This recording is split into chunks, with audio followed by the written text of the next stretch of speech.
Okay, so I'm actually going to just try and recreate really quickly Orsted's experiment here so you can see what I mean. So Orsted was actually, the cool thing is he discovered this completely by accident. It was this revolutionary discovery that kind of changed the way we look at physics forever, okay? Well, especially the electricity and magnetism branch of physics. We'll get to that in a sec. But um, what he was doing was actually just trying to show students that when you run a current through a wire, it can produce heat. He was a professor at a university, right? And he was teaching a class, and he was just showing them if you run a current through a wire, so allowing charges to flow through the wire, he was just showing them that the wire will get hot, right? Okay, and so when he was doing that, he had a compass on his desk nearby, and you might have just caught what happened if you had a keen. Okay, and okay, and so when, okay, and so when he was okay, and so when he was doing suddenly a current through the wire, what happened to the compass needle? It actually got deflected, right? You can see that here as I'm connecting and removing the circuit, right? The compass wire is actually becoming deflected. So as a compass is a magnet, right? It seems that electricity is causing some kind of change in a magnet. Now, only a magnetic field should do that, or at least up until the time of Oersted doing this, that's what we thought. Magnetism and electricity were two separate. Okay, so maybe that doesn't sound like a huge deal to you at the moment that moving charges can produce a magnetic field. Again, remember, electricity is the flow of electrons, so that is moving charges, of course, right? Um, but think back to the basics of our domain theory, right? How did we get even the very first step towards becoming a permanent magnet, to becoming ferromagnetic, right? You needed those electrons to be whizzing around, and then you needed to be whizzing around in a way where they didn't cancel each other's magnetic fields out, right? This actually now explains domain theory, okay, is now explained by the electrons moving within a substance, okay? So the idea that a moving charge created a magnetic field was actually very important for beginning to even wrap our heads a little bit around the phenomena of magnetism. And this was huge when Oersted discovered this. Okay, this was huge. Up until this point, electricity and magnetism had been considered completely separate phenomena, right? Like you might have even, right? I'm not sure that I knew that before I took Physics 30, that electricity and magnetism were so intrinsically related. This kind of proved that they are two sides of the same coin. Okay, why else does it matter? Well, there were these electromagnets. So we have your permanent magnets, right? Those are kind of the ones we've been looking at, the ones I've been sprinkling iron filings on. We've been looking at the field of it. But there's another kind of magnet we've sort of neglected up until this point. That's something called an electromagnet, okay? And that is, as it suggests, right? It is a wire with current. So a wire with current, in other words, the flow of electricity, right? The flow of charge wrapped around a metal bar. Okay, I'll show you one of those in a second here. But the point is, this movement of charge, right, was essential in explaining magnetism. You don't have magnetism or magnetic fields without the motion of charge, as Oersted sort of proved accidentally. Okay, so now that we can kind of accept, or at least I've showed you, maybe you don't accept it, but you're going to have to because I just showed you that a moving charge produces a magnetic field. Let's see if we can start to break that magnetic field down a bit, quantify it, right? And analyze its direction with a little more rigor than walking around with a compass, okay? So how much current produces exactly how strong a magnetic field? We're not going to necessarily answer that right now, but we can at least quantify current itself, okay? So current is the rate at which charge passes through a point in space. So the rate at which some amount of charge passes through a point in space. Whenever we're talking about a rate, we're essentially saying how much of it happens per unit time, right? Usually per second. So for current, we're saying how much charge passes per second at a point, right? So where have you heard current before? Well, you've heard of it in the context of water, probably, right? So if you imagine a river with a strong current, what does that mean? It means the water is flowing very quickly, right? Or a lot of water is passing through. If you just kind of stand there and you're going to count the water molecules, you have some detector there that's going to count every water molecule. A high current, right, would have tons, lots and lots and lots of water particles pass your detector every second, right? Whereas a lower current, right, a more slow moving river, or not necessarily just slower moving, but maybe a smaller river, right? It could be the same size and flow slower. It could be a smaller river, so there's less water flowing, okay? But either way, whether it's big and just moves slowly or smaller and moves at the same rate, okay, either way, you're going to detect fewer water particles per second passing your whatever imaginary detector you have that is able to detect the water particles, the number bajillions and bajillions of water particles, okay? So what does that look like? It's a very similar analogy when we go to electrical current. It's actually the same thing, except instead of water, now it's charge flowing through some point on your quote unquote river, which would usually be a conductor, although it doesn't have to be. What all it is a point in space, okay? So how does that look as an equation? We have I, the current, is equal to the amount of charge divided by the amount of time, right? So charge per unit time, okay? So if we have a lot of charge passing through, right, if that's a big number, then we have a lot of current. Or if we have, in a very small amount of time, we still measure a decently large charge passing through, that's a lot of current, right? So whenever there's a lot of charge per unit time, you have a high current. So think for a sec, what would be the units that we would use to describe current? Okay, you might be thinking, well, I know charge has units of coulomb. I know time has units of seconds, so you'd be saying a coulomb per second. Okay, and you're absolutely right, except we give that a name. We call it an ampere. Okay, the symbol is A. Sometimes you'll see amp, but for the most part, you'll just see A. And just like we said, 1 amp is the same as 1 coulomb per second. Saying that there are 3 amps of current in a wire is the same as saying that, hey, every second, 3 coulombs worth of charge pass through this point in the wire. I keep saying wire. It could be really any point in space, okay? That's how we define current. Usually, yes, it's a wire, but we will see free charges as well later. And the idea of current doesn't necessarily go away, although it is less applicable there when we go to analyze. Okay, so there we are starting to quantify current. What about the direction, though, of the magnetic field that's going to be produced? So we haven't quite quantified the magnetic field. We're going to get to that later, okay? But we've at least quantified current. But remember, we started this out saying, how do we think about the magnetic field produced by a moving charge? Okay, because all we know right now is that it does do that. This is where things start to get a little bit different than past phenomena we've dealt with, okay? So the magnetic field produced by a current is perpendicular to the current that caused it, okay? So at a 90-degree angle, right? It will be at a 90-degree angle. So we're going to take a look at how that will look in a sec, okay? But first, something really, really important, okay, is a little bit of a mistake that was made in our past that has kind of stuck with us, okay? A lot of people blame Benjamin Franklin for this, although he kind of had to make a guess. He did. He turned out to be wrong. But when we were first kind of studying all this current stuff, right, we knew there was charges involved, and we knew there were opposite charges. We kind of had to give them an opposite name. And we said, which ones are flowing when we talk about current? And as we know, it's really electrons that move, okay? But when Benjamin Franklin was deciding what's moving, he took a guess basically and said, I think it's the positives that are moving. And we said, okay, great. So we'll just say the positives are the ones that flow during current. We took that, we went and studied a whole bunch of physics with that assumption, wrote a whole bunch of textbooks, kind of figured it out, right? Understood all these aspects of electromagnetism, and then we kind of figured out, oh, whoops, it's actually the negative ones that move. So it was either go back and rewrite all those physics textbooks, change all of our kind of understanding, or just say, hey, we'll define current as the direction a positive charge would move, okay, even though it's really the electrons that flow. It doesn't end up being really a big deal, other than that you have to know when they say current, okay, or conventional current, they're talking about how a positive charge would move, right? And sometimes positive charges will move for us. We will see that, okay? But in a wire, it is the electrons that move, as we know, okay? All right, so I'm going to show you a video. It is very old, but it's actually very good. I looked around, I couldn't find one. It has a lot of really good visualizations of these concepts, okay? So we'll watch that, we'll come back.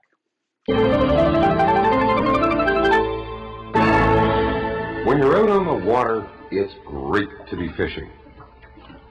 But fog does tend to dim your enthusiasm. Don't despair. Your handy compass works in rain, hail, and yes, even fog. Unless, of course, there is something which throws the compass off. In which case, you might be in for a bit of a surprise.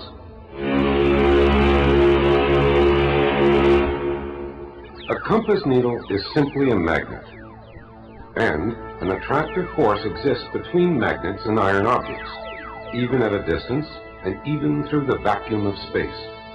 It's as if invisible hands pull the magnet and metal together. In this way, magnetism is similar to the forces that charged particles exert on each other. These forces act over a distance in the same mysterious way. During the 17th and 18th centuries, electricity and magnetism developed as separate sciences and were believed to be unrelated. Then, in 1800, Alessandro Volta developed a device that paved the way for a change in this view. His device consisted of copper and silver coins, arranged in a column and separated by pieces of cardboard soaked in salt water. When he attached a conductor to the top and bottom, like this, and brought the two ends together, a spark resulted, indicating that a flow of charge was occurring.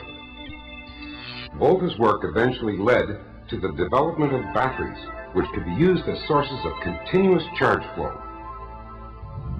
A battery like this was used by Danish physicist Hans Christian Ørsted in 1819 to conduct an experiment in which he hoped to prove conclusively that electricity and magnetism were not related.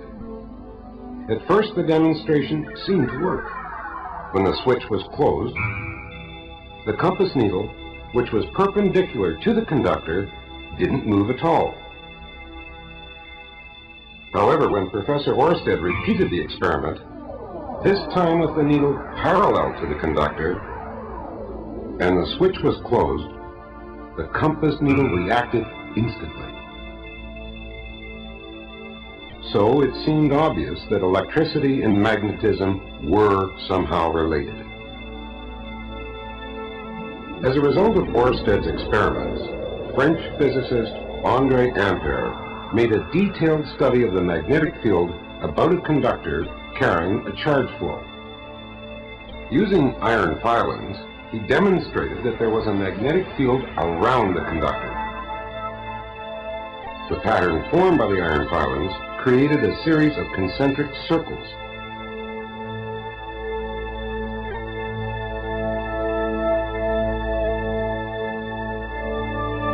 Depending on which way the negatively charged electrons flow through the conductor, the magnetic field around the conductor will be in one of two directions. With the electrons flowing this way, the magnetic field around the conductor is in this direction. Reversing the flow of electrons doesn't affect the shape of the pattern, but it does affect the direction of the field. Reverse the electron flow through the conductor, and the magnetic field direction will reverse as well.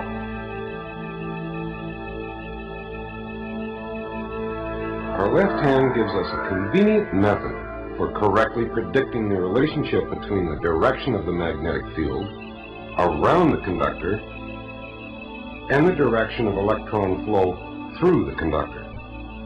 This is the left-hand rule for conductors, and it states that if the left hand is placed around a conductor with the thumb pointing in the direction of electron flow, the fingers will curl in the same direction as the magnetic field. Reversing the current means that the thumb must now point in the opposite direction. Although the fingers now curl the other way, they nevertheless indicate the new direction of the magnetic field. Of course, if the flow of charge is interrupted, the magnetic field collapses immediately. All right. So now we are getting into these idea of these vectors that are related to each other through perpendicularity, right? So it's no longer, okay, it'll be in the same direction or in the opposite direction. We're actually looking at things that are going to happen at 90 degrees to one another. And so it can get a little bit weirder to think about which way things will go. And you kind of need a tool to help you along with that. Luckily, we have attached to us two things that can very much help us visualize things that are at 90-degree angles to each other, not only in 2 dimensions, but actually in 3 dimensions, okay? And those are our hands, okay? So this part of physics is actually really fun. It kind of gets physical. You get to kind of move around a bit. I like this stuff. So what are hand rules? They just help you understand how the direction of the current or electron flow, okay, relates to the direction of the magnetic field it creates. We'll eventually see there's actually a third thing it can tell us about as well, but we'll get there. So very important to not mix these up. If you mix these up, you'll be approaching the problem from the wrong angle. You'll be approaching the problem from the wrong angle from the very beginning, from the very get-go, okay? So this is crucial. Always use your left hand for electron flow, okay? And it might not always be an electron, but anything negative, okay? Anything negative you need to use your left hand for. This applies to every hand rule we're going to use. Now for the anything positive, you're going to use your right hand. So right hand for current, or again, the direction a positive charge moves. All right. So my trick for remembering this, sorry to all you left-handed people, but for most of us, we're right-handed, okay? So if you're right-handed, I think of it as, hey, if I get to use my right hand for something, that's a positive. That's a good thing for me, right? That's a good thing. It's a positive to be able to, for example, write with my right hand. If I had to use my left hand, that would be a bad thing. That would be negative. My writing would not look good. So I think right hand positive, that's a good thing. Left hand negative, that's a bad thing. So if you're left-handed, sorry, you're gonna have to flip those or come up with your own way of remembering. But always left hand for negatives, right hand for positives. A quick note before we move into actually putting this into practice is that we're very good at drawing vectors in 2 dimensions, right? We're very good at showing something going that way or going that way, right? But now that we're going to move into perpendicular things, there are going to be times where things are not moving within the plane of the page. They might be coming at us or going away from us, okay? So how do we visualize that? Well, let's imagine again, okay, you had a vector like this, and I'm just going to say, here's your eyeball. So you're looking at the vector, and it's actually coming right out of the plane at you. How do we show that? We would use a dot. Okay, so now this is, you are looking at this, right? That vector is coming at you. Okay, and the trick to remember that is picture an arrow, right? If you picture literally an arrow, like not a directional arrow, like a bow and arrow, right? If you picture a bow and arrow, okay, over here you have a, if it's coming at you, you kind of see just the point. You just see the dot of the arrow, right? You just see the dot of the arrowhead coming at you, okay? Now what if it's going away from you? So what if you're looking at a vector that looks like this? So here's your eye, okay? What does that look like? How do we represent that in 3 dimensions? So if a vector is going away from you, we use an X, okay? So this is going into the paper right now. This is coming out of the paper towards you. So how do we picture that? Well, imagine looking at this arrow from behind now, okay? You would see the kind of tail feathers of it, right? It would look like an X from behind. So arrows are going away from you, they look like an X. Arrows are coming towards you, they look like a dot. So a vector out of the page, dot, vector into the page, X. All right, now to actually put this in practice, I'm gonna have to come on camera a bit and show you my hands. But before I do that, let's just really quickly go through the hand rule itself, and then I'll show you some of it in action. Okay, so the first hand rule, okay, sometimes called the wire grasp rule. Why? Because you're going to be acting like you're grasping the wire, okay? Now this is for straight currents, okay? So this is for when currents are moving in a straight line, essentially, okay? So your thumb points in the direction of the current, okay, or electron flow. Pop quiz. If it's current, which hand are you going to use? Your right hand. If it's electron flow, which one? Your left hand. Okay, so positives get the right hand rule. The right hand rule. This goes for all of our hand rules. Negatives go for the left hand rule. Okay, then what's the point of this? Well, your fingers are going to show you the direction of the magnetic field. Okay, so your fingers will actually show you not only where the field lines kind of are, where you should imagine them to be around the wire, but also what direction they go in. So the fingers will become the direction of the magnetic field. Okay, so thumb is the direction of motion of charge, whether it's positive or negative, and the fingers are the direction of the magnetic field. Let's see this in action now. Okay, so first things first, do not take my word for it, right? Don't just learn a trick and accept it. Let's actually investigate it, see its validity, right? How good of a trick is this? So before we do that, I'm going to have to kind of explain this setup to you because I know it looks a little bit, what am I looking at here? Okay, so, whoops. This here, you can see, is coming towards you is a wire, okay? I tried to get it about as vertical as possible. This is essentially a wire that is running vertical. That's the portion of the wire we're going to be interested in. So this is a straight conductor, right? The current will be flowing straight through here, okay? So I have an end here and an end here. If I hook them up to a power source, such as a battery, right? If I hook them up to a battery, I will have electricity flowing as it makes its way from one terminal of the battery to the others. Okay, there you can kind of see it.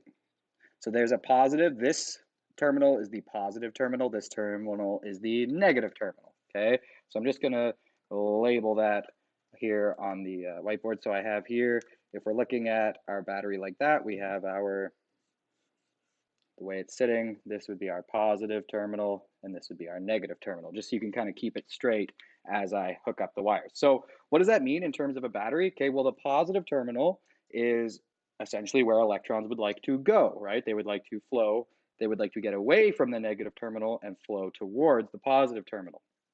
So if I hook up this one here, which connects, you can see to the top, if I connect this end of the wire to the negative terminal, electrons are now trying to come this way, right? Except the circuit is not complete, so they can't actually do that. But if I now complete the circuit, okay, what is happening? Electrons are now coming, they're coming around. This is just to get it up here, but now they're flowing from here. Okay, we'll trace it. They go up to the top, and then in the straight portion, they are going down. So how are they moving relative to us? They are moving away from us. So electrons are moving away from us. Which direction would current be? Well, that's right. It would be towards us, right? Because how would a positive charge flow, which is what current direction is? It would flow the other way of an electron, right? It would go from the negative terminal down and then up towards us and then back around on this part of the wire that we're not really considering, back to the negative terminal. That's what a positive charge would do. Okay, just going to unhook these because they do get quite hot, okay, until we're ready. So we need to now figure out what is the magnetic field direction around this charge. But first, okay, let's just use our new kind of skills here to label the direction of, let's do electron flow first. Okay, let's do electron flow. So as we said, if I hook them up the way I had them there, right, then the electrons would come up here and then down. So in the section of the wire we're interested in, electrons, this is going to be electron flow, not current, okay, although we could do either one and it would work the same way. Electron flow would be down this way, away from you, or into the page. So picture an arrow. If an arrow is going away from you, it's going to look like that, right? That's the tails of the arrow as it heads away from you. So as it heads through this wire, it goes away from us, okay? And as we now know, magnetic field will be induced by that moving electron because it is a moving charge. So I'm going to hook it up and let's try to test it out. Let's see what happens when we look at the magnetic field around the current carrying conductor, the straight current carrying conductor. Remember, how can we determine magnetic field direction? Well, we need a test magnet, right? The hand rules work, but because we've already kind of established the directions of magnetic fields with test magnets, and then we apply that to current carrying conductors. So we'll use my test magnet here, my compass. Remember, the north pole of the compass points in the direction of the field. So we can use this to kind of map out the direction of the field around this current carrying conductor. In this case, we're interested in electron flow, which is into the page. So I'm going to hook it up and we'll take a look. So there we go. We now have electrons coming and flowing down the page because I've connected the terminals of the battery. Let's take a look. So as I go around the wire that's here, right, you can kind of see, okay, the electrons, or sorry, the magnetic field seems to be moving, what's that, counterclockwise, right? The electric field seems to be following. So if I were to draw it, for example, here, right, here, it's kind of up, right? If I were to draw it over here, the electric field's in the exact opposite direction, it's down.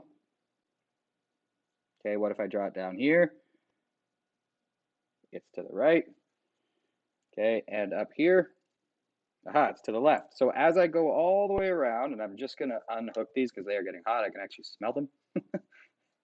Whew. Okay, so as I go all the way around, right, you'll remember, can't do it now because there's no current flowing, no charge moving, you need the charge to be moving. But as I moved it around, the electric, or the magnetic field, sorry, that was induced by the current, which essentially means created, was in a circle like that. Okay, let's try applying our hand rule to what we just saw, what we just actually observed, right? As I move the compass around, this is how the north needle pointed, which we know kind of determines field direction, or it doesn't determine it, but lets us visualize it. So if the electrons were flowing away from us, okay, first of all, if it's electron flow, which hand rule, left or right? Left, because the electrons are negative. So I need to take my hand, my left hand, and the claim is that if I point my thumb in the direction of the moving charge, right, uh, then my fingers, if I curl them, if I pretend like I'm grabbing the wire, should show me the direction of the magnetic field. So you're going to try this at home too, okay? So I'm going to take my left hand, I'm going to point my thumb in the direction that electrons move, and then my fingers should point in the direction of the magnetic field. And what do you know? I can go all the way around and it's always true, right? So um, if the electrons are flowing into the page, I go like that, and sure enough, it does work. It shows me the direction of the magnetic field. Okay, what if I had started this out differently? What if I had said, let's not think about electron flow, let's think instead about current. Let's think about current. Now remember, is current a real thing? Not in a conducting wire. There's not actually positive charges moving. But again, we will deal with positive charges that do move. They just won't be in a solid. So it's not the craziest thing in the world to think about positive charges moving. But again, for a current carrying conductor like this, it is kind of imaginary. It's the electrons that are flowing. So if it was current, how would the direction change? Well, it would do the opposite of what the electrons did, right? So instead of coming up and then going down in this wire away from you, they would have flowed the other way, up the wire. Positive charge would have moved up the wire towards you. So how do we represent that? How do we represent that visually on paper? Well, we can't really draw something coming out of the paper, but we can represent it with an arrowhead. See how that arrow is coming right at you? Okay, so now if the hand rules work, they need to work for both scenarios, right? They need to work for what a positive and a negative charge would do. As long as we imagine the motion of the charge correctly, then the magnetic field should still kind of end up in the same direction. So now we're dealing with current. Should that be my right hand rule or my left hand rule? Well, we have our current, our imaginary positive charges moving through the wire. Okay, so I'm going to take my right hand, right for positive, left for negative, right hand.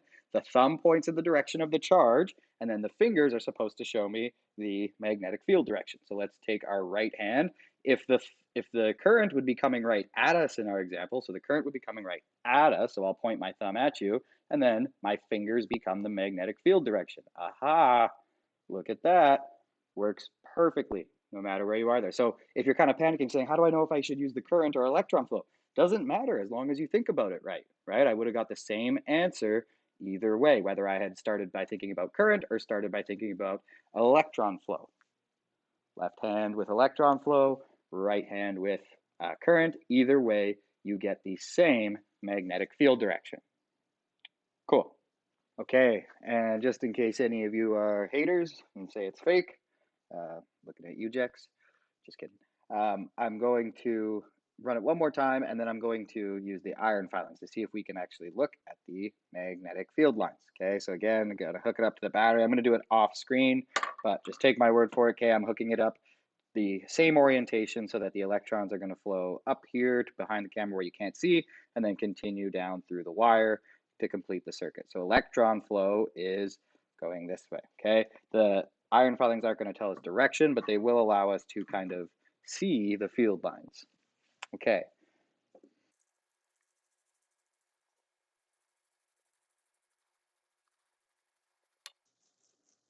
Now, it's not quite as obvious as it was with our bar magnets because A, those were stronger magnetic fields, and B, the setup was just a bit easier. But if you take a look here, look, see those? See that kind of concentric circular pattern that's floating around there, right? That is the magnetic field, okay? And as we can see at all points, it's circular, perpendicular to the flow of the electrons. Okay, now quickly I want to come back to the idea of the perpendicular part. Okay, so here we have the one we drew before with our compass and mapping out the field direction based on the direction of the current, right? When we did electron flow, it looked like this. Okay, same magnetic field. If you want to remind yourself, you can use the hand rules again to get there. Left hand rule here, right hand rule here. Okay, current, E minus flow. Okay, so what do I mean by this perpendicular part? Because we're used to seeing perpendicular stuff like this in 2 dimensions, right? We would say, okay, those are at a 90-degree angle, or these two vectors are clearly at a 90-degree angle. But in 3D, things can be perpendicular as well, right? So for example, right now, this marker is perpendicular to the table, right? Or if I hold the board like that, notice the marker is perpendicular to the whiteboard, right? That doesn't change because I hold it like this. It's still perpendicular to the whiteboard. So you can see it in flat, that makes sense, but it's still true that it's perpendicular. I could make another thing perpendicular to it. So now that arrow is perpendicular to the marker, right? Okay, so when we're looking at this, is the direction of charge motion perpendicular to the magnetic field, like we kind of had said? Well, yes, let's think about it. I'll use the markers to kind of clarify here, right? I have, for the current, that's a dot, so that means it's coming out of the page. So I'll use this, the arrowhead of the vector, I'll use this to be the tail, but if it's coming out of the page, it would look like that, correct? Okay, so that's coming at you. Now, what is the field direction? Well, it's always, no matter where it is, okay, notice it's perpendicular. Does it look perpendicular? Maybe not from your angle right now, but think about it, right? How are these two related? Okay, you okay with that direction-wise? Look at that, perpendicular. Okay, so this vector looks like this one looks like this. So kind of like the one we had drawn a second before, they are also perpendicular, right? Now, nothing changes over here. Now it's into the page, right? Now the X is into the page. The magnetic field hasn't changed, okay? So at any point, take it, and they are perpendicular, right? If they weren't perpendicular, these would not be flat in the paper. They might be coming a bit up or they might be going a bit down. But for them to be perpendicular, this one's flat in the plane of the whiteboard, right? And so if it's in the plane of the whiteboard and you agree that this is perpendicular to the whiteboard, well, then you agree that these are also perpendicular. These are all just the examples in the notes. I've just made them a bit bigger here so they'll show up on paper. So these are the exact ones that are on page 5. Okay, so that's just kind of see that's all kind of labeled for you, but that's no fun. Let's see if we can confirm how they've labeled it. Okay, so we have the wire grasp rule. So we have to first always figure out, are we looking at electron flow or current? And if they don't tell us, we should be able to figure it out and use whichever one. As long as we do it correctly, it actually won't end up mattering. So here we have, see why it's called the wire grasp rule? Here's my wire, okay, right? Think back to before when I had this vertical, it's not actually hooked up to anything now, but just for the sake of visualizing, right? When I had this like this, what was I doing to determine the direction? Well, if the current was out of the board at us, right, I could grasp the wire, and notice how now that matches up with what we said, right? Current, if it was out of the board in the wire up towards us, then grasp the wire, and then think of it that way. What if you're doing electron flow? Well, switch hands, go to your left hand, right? And then put the charge motion, the electron motion, the thumb into the page and grasp the wire. Aha, lines up with magnetic field, right? Either way you do it. So that's why it's called the wire grasp rule. Okay, back to this one, electron flow. So left or right hand? I told you, but left hand, right? electrons are negative, I think of it as a bad thing if I have to use my left hand because I'm right-handed. So grab the wire, right? Point your thumb in the point of the in the direction that that charge would flow in the case of electrons, right? In the case of the left-hand rule, the direction that electrons would flow. So point them along the wire, and your fingers will show the direction of the magnetic field. So it might be kind of hard to see here, but yes, they've done this correctly, right? You might not, if you can see, okay, the magnetic field is drawn as being that way. Okay, cool. Look at the next one. All right, so for the first time now, you're seeing this B field. Let's go back to here. I just want to show you, okay, magnetic field. We've just been calling it magnetic field the whole time. It does have a symbol. It is B, and it's a vector, so it has an arrow. Okay, so this green thing I've been drawing, sometimes they even just call it a B field, but it is a magnetic field. That's the symbol, okay? So there we go, new symbol, magnetic field, B. So looking at this guy, okay, this is a common way of wording it. It says here they curl counterclockwise from the point of view of an observer at the left. Okay, so that's a common way that they might be ask you to determine the field direction. So let's just imagine, okay, we are an observer over here. So we have, this is where our eye is. What do we see? Okay, well, we see, let's use our hand rule. Now notice, what's this symbol? I is for current. Now, is current electron flow? No, it's the direction that a positive charge would flow, right? So do we use our right hand rule or our left hand rule for current, for I? We're going to use our right hand rule. Okay, so like they've set up for us here, but they know how to do it. We're trying to see if we know how to do it, okay? So let's try ourselves. So our thumb points in the direction the charge would move. Since we're talking about current, we're imagining a positive charge moving, so we'll use our right hand, not our left hand, okay? So we'll take our right hand, we'll point our thumb in the direction that the charge would move, so it would start in the wire here and move along that way, okay? And then our fingers show the direction of the magnetic field. So question for you, if you're on that side of the wire, okay, if we're looking at the magnetic field on that side of the wire, that's on the other side down there, I can't go put my hand through the table, but you know what I mean, okay, which way's the field? Well, it would be on over there, it's, my fingers are pointing down, right?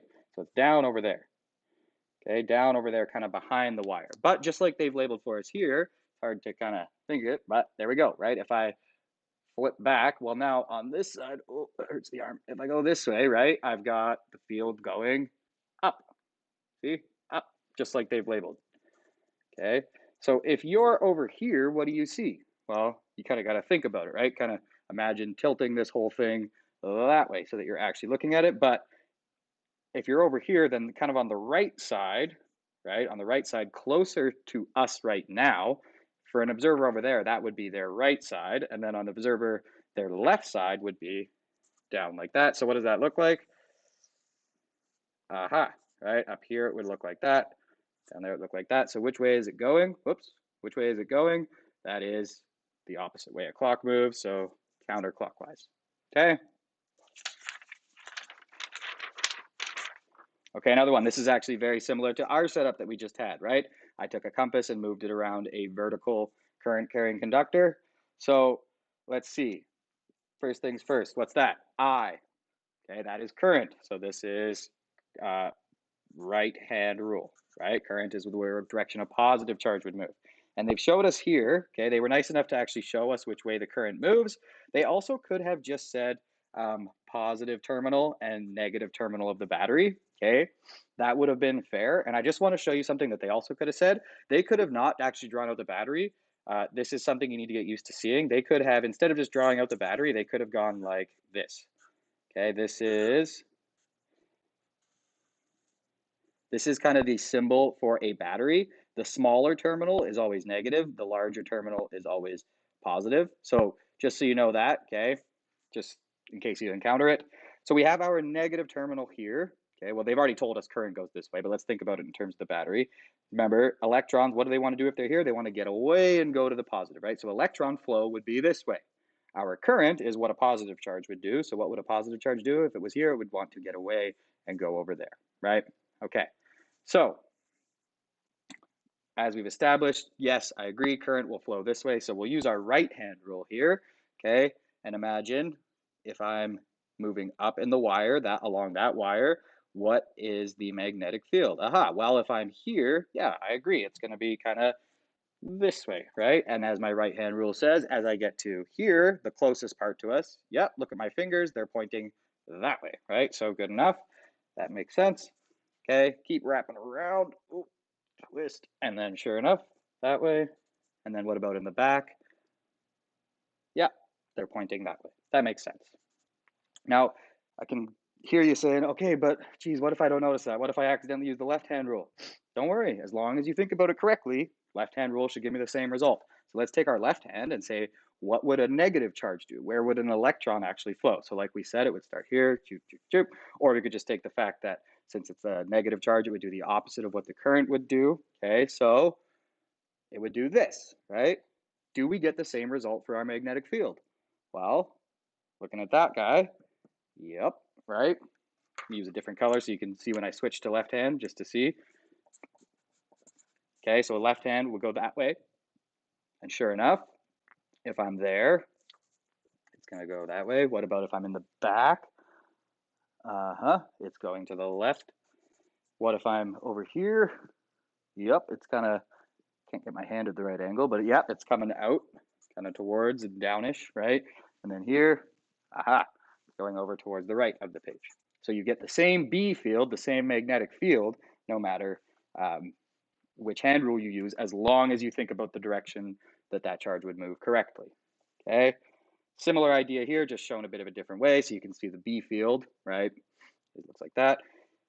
When we look at the B field here, right, notice it's always kind of tangential to the circular path that it goes at any given point. This is a lot like our circular motion, right? The idea that the velocity was tangential at any point along its path. If the string were to break, it would go that way, right?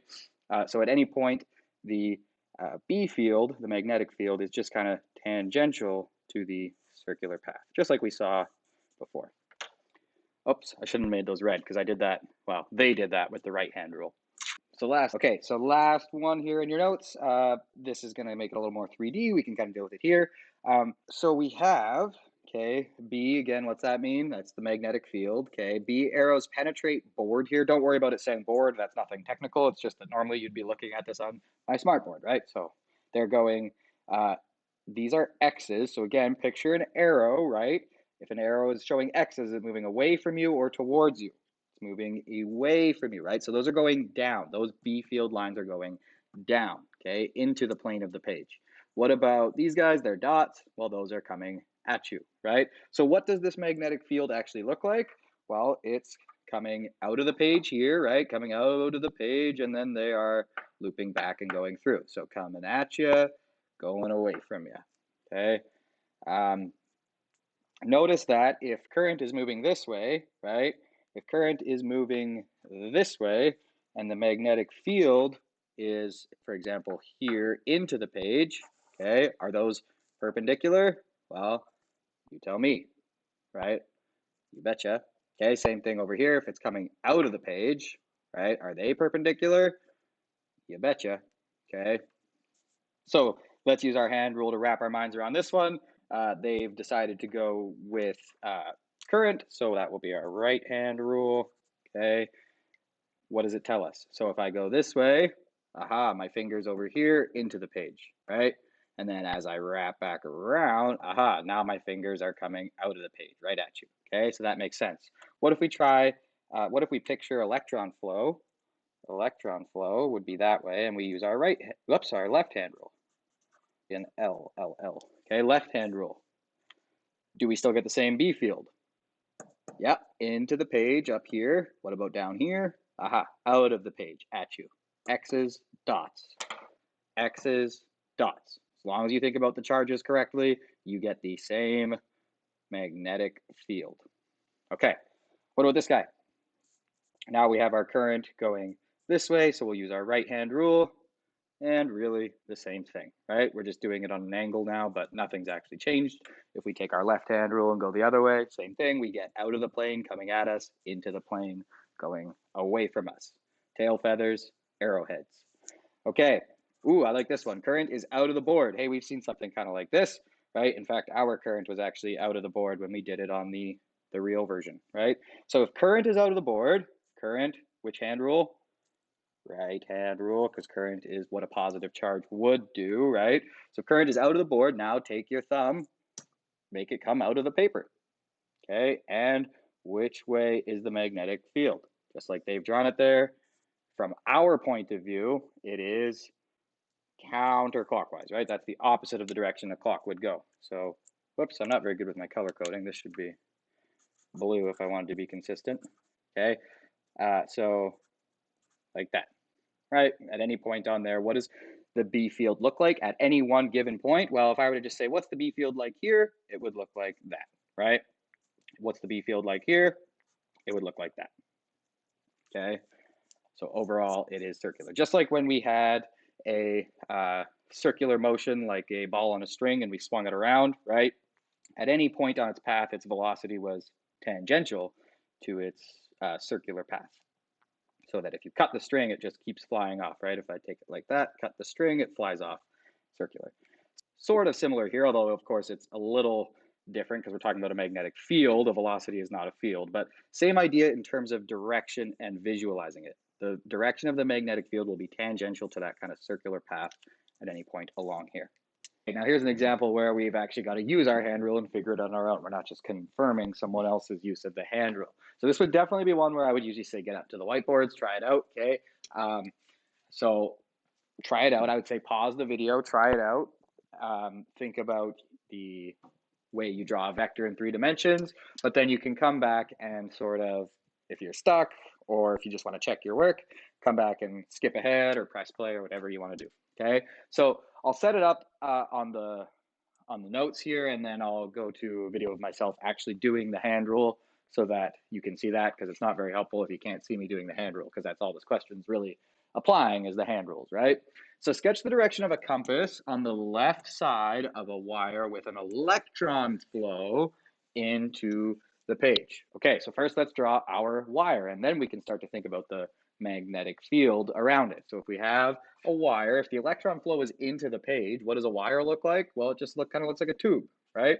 Imagine a tunnel. Electron's kind of a tunnel, or sorry, a wire is a tunnel for electrons. If you're driving and you're coming up on a tunnel, what's it look like? Kind of just a tube ahead of you, right?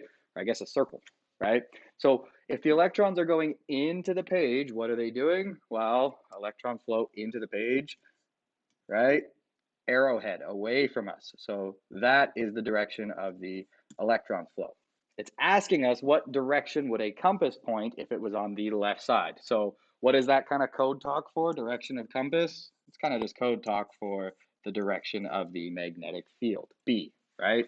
So we're looking here and we're trying to figure out what will the magnetic field direction look like. So if you didn't pause at the very beginning, definitely pause now. Try to use your hand rule to figure this out. And then you can check your answer, but I'll go to the board to show you in case you're not sure how to do this. Okay, so here we have our wire into the plane of the page, right? The wire is looking like this. What are you seeing? You're seeing electrons head into the wire this way. And we're trying to figure out what does the magnetic field look like over here to the left. So first things first, electron flow, left hand rule or right hand rule? Well, if it's a negative charge, we use our left hand rule. If it's a positive charge, we use our right hand rule, right? So electrons, negative. So we're going to take out our left hand. Okay, thumb points in the direction that the charge moves. So we're going to take our thumb and we're going to make it do what the electrons are doing. So the electrons are going into the page, right? You'll get funny looks if you're doing this homework around your parents, but it is kind of fun, honestly. It kind of brings a certain physical level to physics that I like. Okay, so if our electrons are going into the plane of the board like this, or the paper if you're doing it at home, okay, what does the magnetic field look like up here? Well, it would be, according to our left-hand rule, right, this way. That's not what it asked about. It asked on the left of it. So over here, what does it look like? It looks, now be careful, we're not going to use the word down because this gets weird quickly when we're talking about different scenarios. Always try to be careful and just talk about it in terms of the page. That is what most textbooks will do. That is what diploma type questions would say. They would say towards the bottom of the page or towards the right of the page. They wouldn't actually say right, left, up, down. Or then that way they can say into the page, out of the page, right? Because in theory, if you're looking down at a piece of paper, right, when you say down, right, if I'm looking, do I mean that? Do I mean down, or do I mean down towards the bottom of the page? So just kind of be specific that way. So we would say, here's the magnetic field using our left hand rule to the left of the, uh, to the left of the, can't do it, it's hard to, oh, there we go, okay, that's better. To the left of the wire, it looks like the magnetic field would be towards bottom of page, okay? So there we have that in the notes now. All right. Two parallel wires have current flowing in the same direction. Do they attract or repel? So it's, again, I'll set it up here, then we'll go to our hand rules to think about it. You might want to pause this one and again, try it on your own. This one, there's a little extra step there. You got to think about how do a magnetic field interact? What does that mean for attraction or repulsion? Okay, so two parallel wires have current flowing in the same direction. So we have two parallel wires, okay, two parallel wires, and they have current flowing in the same direction. So current, we'll go ahead and use actual current, we'll call it positive. Let's just say it doesn't matter as long as it's the same direction. So let's say it is coming, how about we do out of the page? So we'll do coming out of the page, little dots for arrowheads. So I'm just going to draw the end-on view from that. So seeing that as if your eye was here, okay, because that's going to be more helpful to us. So if I have two parallel, I just wanted to show you what it meant by two parallel conducting wires, okay? So if you're looking at that, it's going to look like this, okay? So pause it, think about the magnetic field, think about what that would mean for attraction or repulsion, and then you can skip ahead to my answer, my work, if you're not sure and get stuck or want to check or whatever. Okay, so here I've transferred from the notes to our whiteboard here, the two current carrying conductors that are parallel. So in this case, we have two currents coming out of the page, okay? So current, what kind of charge is that? Positive or negative?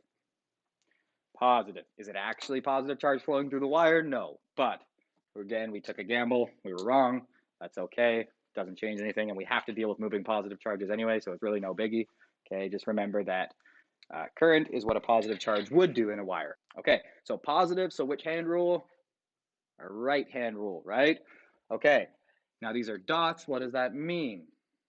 It means they're coming at you. So we would take our thumb, our right thumb, point it out of the plane, right? So point it out of the plane of the page or the board in my case, and then we can think about the magnetic field direction all around. So as I rotate around, I see that, okay, obviously it's going to be circular so that it can be perpendicular to the motion. Again, why is it perpendicular? Well, if this is coming out like this is going like this, right? Perpendicular, okay, out like this, 90 degrees. Okay, so which direction though? Well, we have over here, okay, it looks like this. Up top, it looks like this. On the left, looks like this. Down here, looks like this. Okay, what about the other guy? Well, is there anything different here? This is actually the exact same situation, right? So again, we can double check if we're not sure, but think about it, right? We have over here, it's going to be up, there, it's going to be like that. Down here, it's going to be like that. Down here, it's going to be like that. Okay, so will these attract or repel? Now think about how we thought about attraction and repulsion with our simple bar magnets, right? We said, okay, if we have opposite poles together, attraction. If we have like poles together, repulsion, right? Okay, and it's kind of the same idea here. Since the magnetic field is kind of in the opposite direction where the wires are near each other, I almost think of it like these two are going, well, not even thinking of it, these two magnetic fields are going to interact in such a way where they almost kind of grab each other, right? Notice how one's coming down like that. They're kind of going to, as it comes around, whoops, as it comes around, they're kind of going to grab each other, right? And pull in, right? Picture two kind of gears turning next to each other, they'll grab and pull. What if the current, so what does that mean? Attraction or repulsion? Well, we're going to get attraction, right? Whenever we have the opposite field direction between the two carrying conductors, we have attraction, okay? I want to just draw this really quickly from above as well, okay? So from above, what do two current carrying conductors look like? Well, let's say now that we're just gonna view this from the top down, okay? Now our current, would be, how about towards the top of the page through the conductor. So there's our I, should really labeled that here too, I. Okay, current now is towards the top. So let's use our right hand rule. What do the field lines look like? Well, for this guy over here, right, if I point my thumb, my fingers are going into the plane. So X is over here. And then over here, what's happening? Aha, they're curling back around. They're coming out of the plane. So I got dots over here. Okay, what about over here? Same scenario, into the plane. So tail feathers. What about over here? Now they've curved back around. Notice my fingers are coming out of the plane of the board. So I got dots.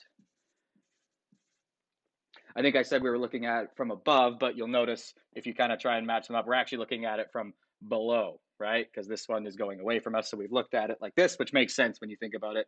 These were going like this. So I've kind of flipped them up to go here. I flipped from here to here. So now you're looking at these from below when you look at this picture here. Okay. So again, now these are going away from us from below. Yep. These are coming towards us from below. Yep. That checks out. Okay. And again, when you look at these, match up this with this, right? We have opposites between the wires where the field will be strongest between them. Okay. And so that will be attraction. They will be pulled towards each other. So our answer for that question is attraction. Really quick, while we're here, let's think about it. What if this were an X? Okay, what if this were an X? Well, first of all, this would be wrong now. We'd have to change this, right?